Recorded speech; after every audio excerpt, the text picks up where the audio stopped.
Okay. Kayla got the 111, number 111. Sipping lemonade, throwing light shade.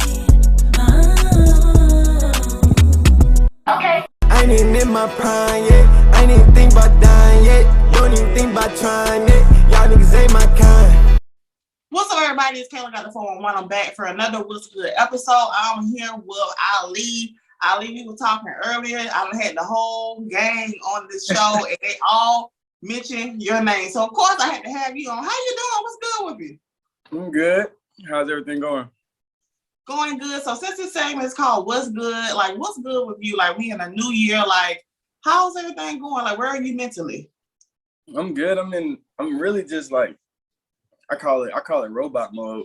That's what me and Cicero say. We in robot mode where it's just make beats every day, like around 7, 8 o'clock. I go to the studio to about 4, 5, 6 in the morning every night.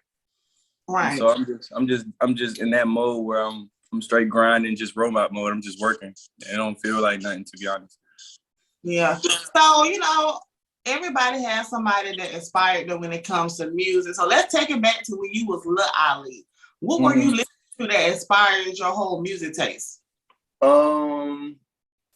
At first, when I was like a little kid, I would listen to classical and country music because I like Walker Texas Ranger. So I listened to country music. Like I was probably like nothing bigger than 2 years old, and I was like trying to basically I would start crying if they changed the radio from classical or country music when I was in the car. What? Now you know, baby, how old are you? I'm 22. Hold on. Were you born 2000s? Yeah. Okay, because I remember, Disney chicks, they used to be bumping. Like, I done listen to some country music too. And I love hearing you say that because sometimes I feel like, especially producers, like, if you don't expand your musical taste, like, all these shit starts sounding the same. Exactly. So it's like you don't really have to be like on your Lil Nas X, but it definitely helps when you're trying to create different sounds these days. So what are you listening to now?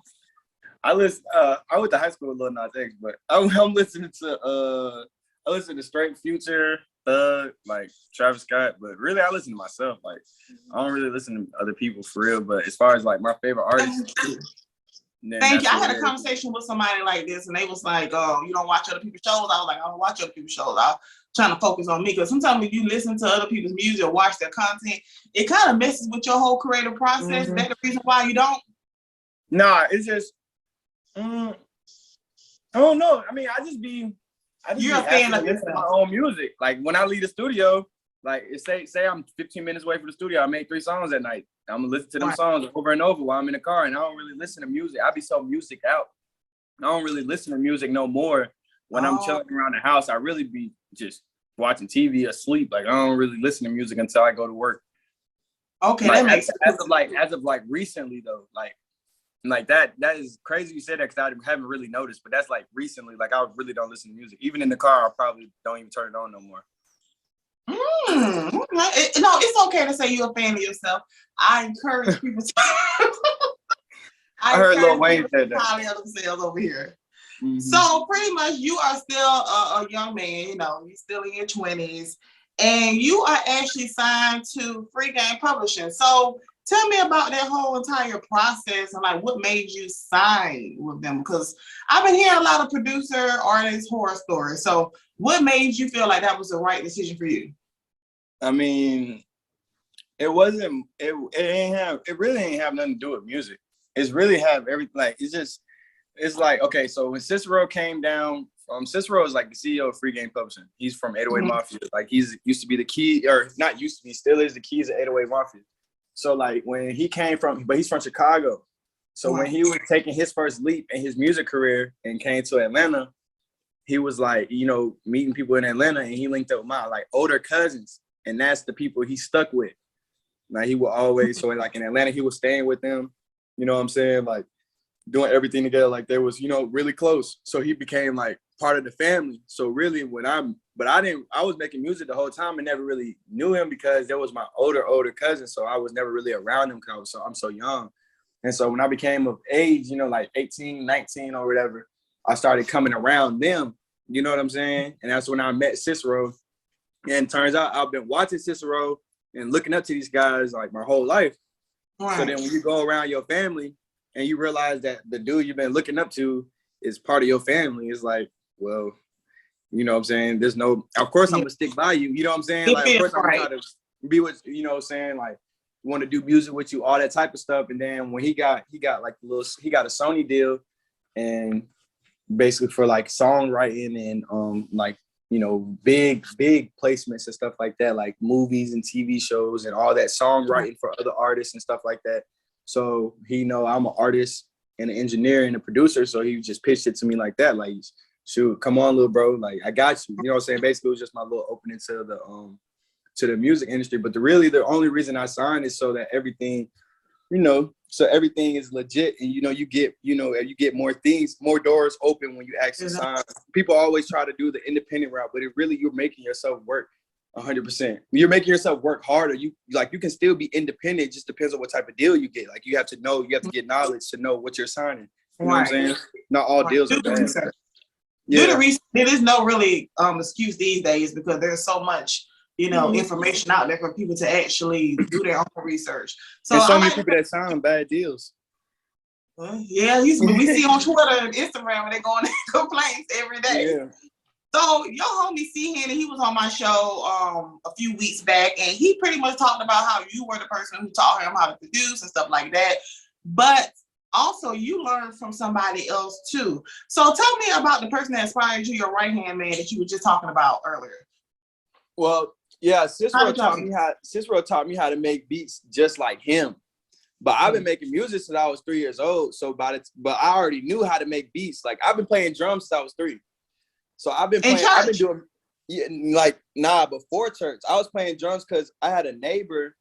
Well, and I was playing, they had bought a drum set for me when we lived in DC. So I was 3 years old. But then when we moved to Florida, there was a neighbor that played in a rock band.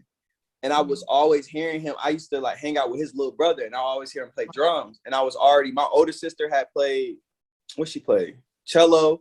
And then the one under her played drums too. So I was already, you know, beating on pots and pans and doing other stuff like that. And he taught me how to play drums.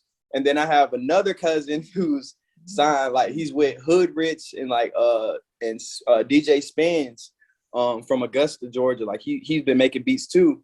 And so when I was like 11 or 12, he taught me he was the first person to put me on FL Studio on a computer to transition from making drums to making beats. Because at that point he was playing in church and I was playing in church as well. So he was like, look, if you're playing drums, you might as well make beats. So that's when I learned how to make beats. But then when I got around Cicero, he taught me how to mix the beat. He taught me how to, how to clean it up, get the industry sound. He taught me how to make beats just like him. He taught me what type of beats they actually looking for. He taught me what sounds to do. So basically he like polished everything I learned over my whole life and polished it all together, and then taught me how to play some keys and stuff like that. That's dope. It's always a thing too on here. Everybody always started in church somewhere, especially down here in the South. And I think we're supposed to go back and play in church. I think that's the problem. I think a lot of us don't go back and play in church. Like Zaytoven, one of the greatest producers, he plays in church almost every Sunday. And I think that's what we need to do. We need to start going back and playing in the same church that started us off. Right, especially the youth, like they'll love like having somebody there that they can look up to, because a lot of them they may want to do music too, like many of you all there too. So besides just music and kind of polishing like what your sound was, like is there any type of music industry advice that he gave you that you're gonna need? Really, it's like music industry is really like the street. So the only real advice is like you gotta understand, like it's like when you're doing good, of course, everybody's going to come and be around. And as producers, like, we have to be the vibe, the swag, and everything. So really, he taught me out indirectly, he taught me how to, like, close on deals and market myself just by, like, us being around and being in the studio with him. Like, I got comfortable being in big studios and being around other people where now, like, I don't care who it is walking the studio. I'm cool as ever. You know what I'm saying? Like, I don't get nervous. I don't get anything. And I'm going to make my presence known. And he always told me that, because at first, like, I'm a outspoken person, but at first I didn't want to step on nobody's toes. And he was like, nah. He was like, nah, little bro. Like, you baby Cicero. Like, Nah, so like from the jump, Oh. it's like he gave me his respect just by being baby Cicero. So now when I walk into a room, like everybody give me the same respect they give him. So it's like indirectly I got like it's easy to like market myself and everything because I can go in there and talk to anybody I want to. Right. You know what I'm saying? The confidence and stuff like that. Yeah, confidence and stuff like that. That's dope. Especially, I feel like, especially as we as black people, especially black men, to have like another black man that's like, yo, I think you're dope and giving you the opportunity to shine. That right there is dope. So I don't know him, but you know, he sounds like a real dope dude. So I really appreciate that because you're still young. So a lot of times, older people, they try to take advantage of, you know, Lord knows I done been through so many things in my early 20s. Where people really be trying to run game on you, but when you have somebody solid beside you, like around you, like everybody needs that. So you've been blessed to have that. So Ali, I listened to your EP. I listened to all 19 songs, and there's one that I keep going to, and that is Prime. Now, for people who don't know what Prime means, it pretty much means like you're in the best place of your life. So we're gonna get to know you, okay? We're gonna chill. I'm gonna ask you a few questions, all right? About, gotta be honest, all right? You ready? Don't be nervous. I'm good. All right. So I'm gonna state the sentence and you finish it out, okay? Okay. The first one, my money right now is looking like it's coming. Okay. My love life right now is currently great. Okay. My career right now is currently I'm thriving. Okay. And my peace of mind is currently stable. Unstable? Stable. It's like stable. Yeah, about stable. Okay, stable. I thought you said unstable. I was like, no, I'm good. No. I'm good. Okay. So that was easy. So when I pretty much went through the EP, I definitely feel like you're very great with marketing. Like, I love the album cover. But what made you put 19 songs? You remember Chris Brown did that album? He had all them songs. Like, I still ain't finished listening to it. Like, what made you choose 19 songs? I don't know. I don't know. Me is like okay, so when I go to the studio, I hate somebody asking me what we working on. Or like, what are you trying to do? Or like, if I say, okay, I'm working on the tape. If I know that and that's like my goal driven in my mind, I don't really have nothing in my mind as far as a track list. So when I feel personally that I'm done with the music and I listen to the music, like for example, this is really an album. I just didn't call it an album because I'm not getting backed by a label to drop it as an artist. You know what I'm saying? So I call it a mixtape. But it's like, I look at the end of, I recorded Cicero and, you know, to learn how to work engineer and stuff like that on the industry level for 6 months last year. At the beginning from January until, June. And then after that, he went to LA for like the last 4 or 5 months of the year. So I was in Atlanta, and so I was like working on my album basically for the last 6 months of last year. And so at the end of 6 months, I looked and I had probably about 35, 40 songs. And like, I got like 3 dogs right here making noise. I got like, I thought that was a baby. I was like, wait a minute. Nah, I got 3 dogs because I really got 2, but then I rescued one last night. But yeah, so then I did that, and I had probably like 35 songs.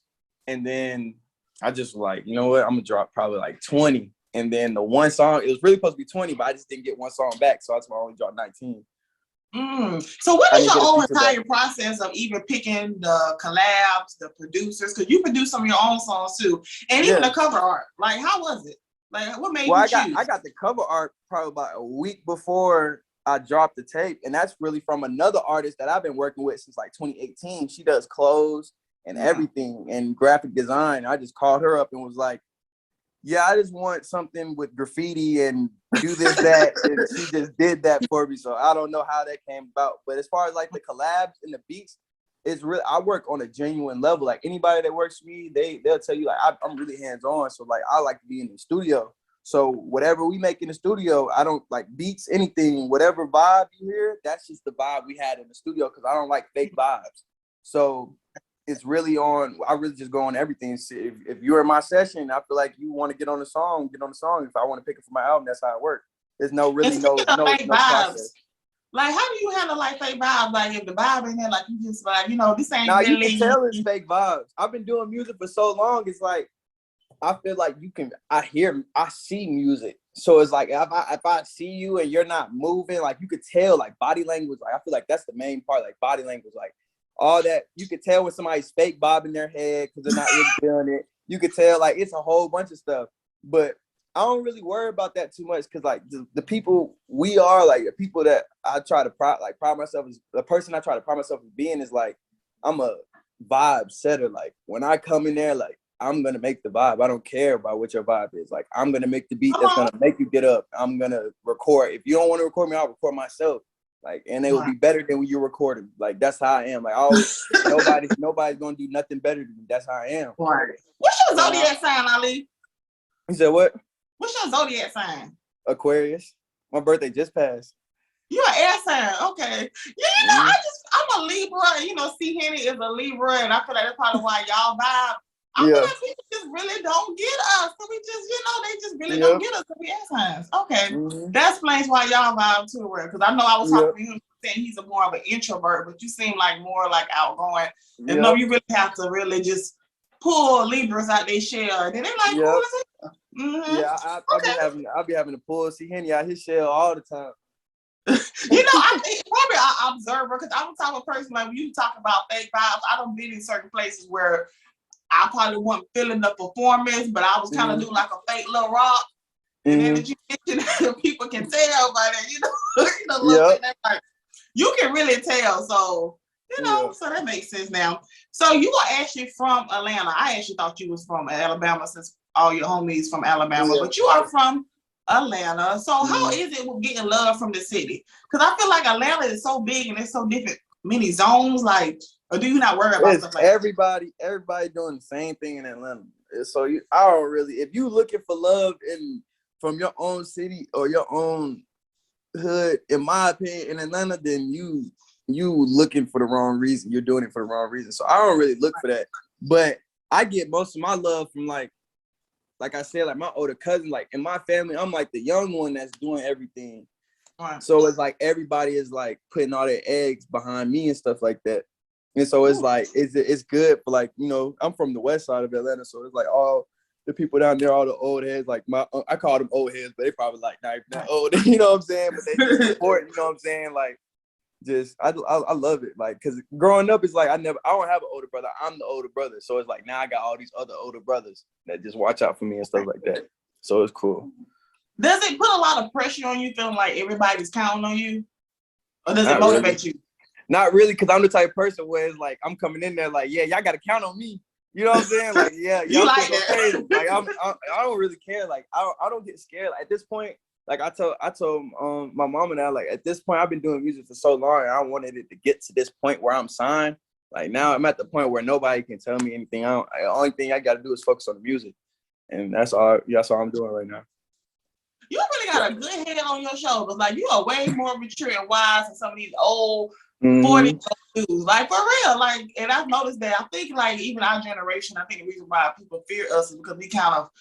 They say like we think we got it all figured out. I think no, we just believe in ourselves more, and we're not waiting for anybody to give us opportunities. We're making our own opportunities. So I like to talk about that. So what is next for you for 2022?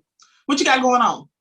I'm working on right now. I'm working close to Cicero. Me and him been working nonstop every day, just working on these beats and just songwriting. That's what I'm trying to get. I'm trying to get my placements up.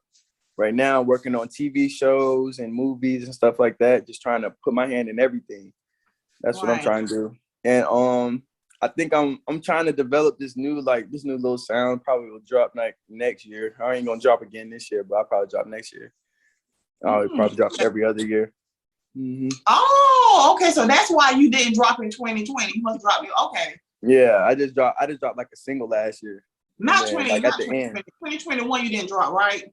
Yeah, I didn't drop 20. I dropped a single like at the end of 2021, and I had dropped the album at the end of 2020. So it's like I basically dropped in 2021 because like the beginning of the year, but technically I didn't. Yeah. Okay. Is that a reason why you do that? Like your strategy? Yeah, I have a thing with twos, so it's like I just like my birthday is February 2nd, 2000.